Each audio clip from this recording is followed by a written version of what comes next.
Good Morning Business, French Tech.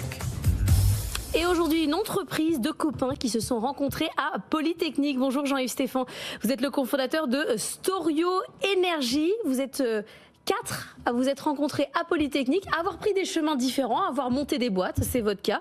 Et puis après, vous vous êtes retrouvés pour monter une boîte dans les batteries que vous installez au pied des panneaux solaires. Vous avez donc créé Storio, vous venez de lever 5 millions d'euros. Vous êtes à la fois installateur et opérateur. Oui, bonjour à tous, merci. Effectivement, Storio installe et opère des batteries couplées à des panneaux solaires sur des sites d'entreprise. Parce que en milieu de journée, lorsque les panneaux solaires produisent beaucoup d'électricité, produisent davantage d'électricité que ce que peut consommer l'entreprise à un instant T, eh bien on va stocker cette énergie dans la batterie afin de l'autoconsommer directement sur le site plus tard. Et ça, c'est très naturel comme idée. On se dirait, mais on devrait déjà faire ça depuis longtemps. Mais en fait, l'équation économique ne tenait pas en France. Les batteries étaient trop chères, l'électricité n'était pas si chère, etc. Mais ça change très vite et maintenant l'équation économique est rentable et même notre vision c'est que bientôt ce sera quasiment impensable d'installer des panneaux solaires sans y adjoindre. Oui, on se dit même que c'est stockage. L'installateur de panneaux solaires qui va le faire. Oui, mais voilà, l'installateur de panneaux solaires, c'est nos partenaires. Ils ont des connaissances très techniques, très opérationnelles liées vraiment au photovoltaïque. Mais nous, finalement, ce qu'on apporte, c'est pas même pas la batterie ou l'installation de la batterie, c'est vraiment plutôt le logiciel qui va piloter et superviser la batterie 24 heures sur 24 pour optimiser les flux d'énergie. Et donc, qu'est-ce que ça change concrètement? Parce que vous le disiez, c'est vrai que ça paraît une idée. On se dit, effectivement, on a une source d'énergie qui est intermittente. C'est un des gros problèmes de l'énergie photovoltaïque. Installer des batteries pour pouvoir stocker l'énergie, l'utiliser plus tard, ça paraît couler de source. Simplement, ça fonctionnait pas. Qu'est-ce qui a changé? Qu'est-ce qui change avec votre solution? Oui.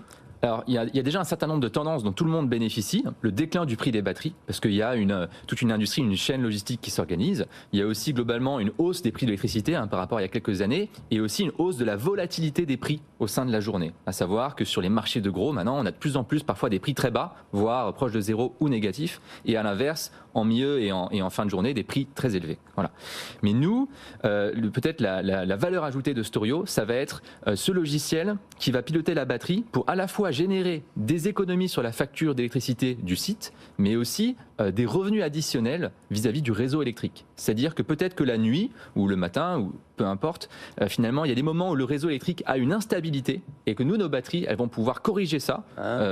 Et ça permet de générer des revenus additionnels. Renvoyer sur le réseau à EDF ce qui n'est pas consommé? Alors, ça peut être effectivement d'injecter de l'énergie. Parfois l'instabilité est dans les deux sens. Parfois, EDF, ou en l'occurrence plutôt RTE, a besoin que la batterie soutire du réseau. Donc, c'est très complexe. Il y a un grand nombre de marchés qui sont organisés. Certains, c'est des marchés où faire des enchères la veille pour le lendemain. Soutire, c'est-à-dire retire. C'est-à-dire que on dit, mais il y a des entreprises qu'on paye, c'est prévu dans leur contrat en disant, là, vous vous arrêtez 2 heures et on vous indemnise parce qu'on a besoin que le réseau... Exactement. Donc ça, c'est l'effacement. Et finalement, la batterie peut aussi contribuer à l'effacement, mais sans avoir la contrainte opérationnelle sur l'entreprise. Et au-delà de l'effacement, une batterie, c'est vraiment quelque chose qu'on peut piloter de manière très fine. Et nous, c'est ce qu'on fait. C'est à l'échelle de la centaine de millisecondes. Parfois, pour corriger, par exemple, la fréquence du réseau qui descendrait trop bas ou qui monterait trop haut, la batterie va répondre en temps réel et ça va générer des revenus. Vous n'êtes pas toujours à 100%, quoi. Ça dépend du besoin. Pour que l'équation économique soit rentable, il faut que la batterie, elle soit active 24 heures sur 24. Il faut en permanence se poser la question, comment je crée le plus d'économies ou le plus de revenus, et c'est ça qu'on fait avec Storio. Anthony. Est-ce que ça peut être rentable aussi pour les particuliers? Parce qu'on sait que l'autoconsommation, c'est une tendance de plus en plus importante. Les gens installent des panneaux photovoltaïques. Moi, je pourrais être intéressé de générer de l'électricité, alléger ma facture, et puis quand j'ai un surplus, m'en servir soit pour le revendre au réseau, soit pour, je sais pas, miner du bitcoin. Enfin, on peut imaginer plein de scénarios derrière. Oui, alors...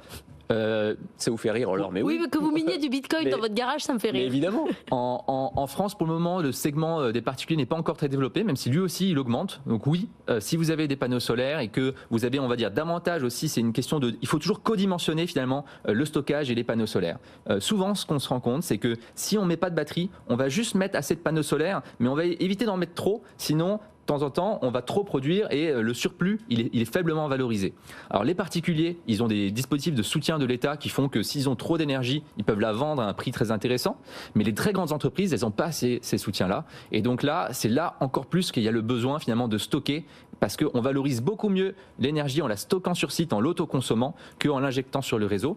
Et notamment parce qu'on évite aussi le coût des taxes, le coût du réseau qui augmente, et c'est dans l'actualité. Ouais. Et donc finalement, s'équiper avec une centrale solaire plus stockage sur son site, c'est la meilleure manière de se protéger de la volatilité des prix au long terme pour une entreprise. Alors comment ça s'est passé avec vos 3 collègues, puisque vous êtes 4 au total, de Polytechnique? Il y en a un qui a bossé chez Blablacar, l'autre chez Tesla, un chez EDF. Vous aviez monté votre boîte Data Mechanics que vous avez revendue. Vous faites des soirées et vous cherchez une boîte à faire ensemble. Vous vouliez tous bosser dans l'énergie. Ça s'est passé comment? Oui, alors effectivement, deux des associés, également celui qui travaillait avant chez Blablacar, on a monté ensemble Data Mechanics, une start-up de l'IA qu'on a revendue en 2021. Voilà. Moi, je considère que l'IA, c'est un domaine fantastique et j'ai eu beaucoup de chance dans la vie de rejoindre des entreprises qui ont bien fonctionné. Mais maintenant, j'ai envie de mettre l'IA au service de la transition énergétique.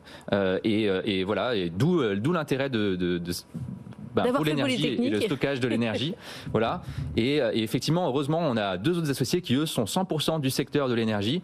Notamment, Caroline Lefloc, chez Tesla, elle a développé finalement le logiciel qui pilote les batteries Tesla, même pas les batteries des véhicules, mais aussi toutes les batteries stationnaires de Tesla. Et ça, c'est un des plus gros portefeuilles de batteries au monde. Et donc, c'est vraiment dans la continuité finalement de. Et attendez, de son comment vous expertise. l'avez convaincue? On n'a plus du tout le temps, mais comment vous l'avez convaincue, elle, de rejoindre une start-up alors qu'elle bossait chez Tesla, j'imagine, à un poste assez bien payé?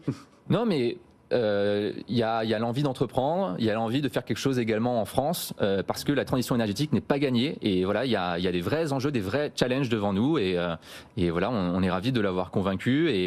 Et voilà, Storio, on a une très grande ambition. C'est pour ça qu'on a accompli cette levée de fonds. Et notre objectif, c'est également de s'internationaliser à l'échelle européenne. Et donc, voilà, il y a la même ambition chez Storio qu'il peut y avoir chez Tesla. Ça a marché. Merci beaucoup, Jean-Yves Stéphane, d'être venu nous Merci. voir ce matin. Storio Énergie qui lève 5 millions d'euros.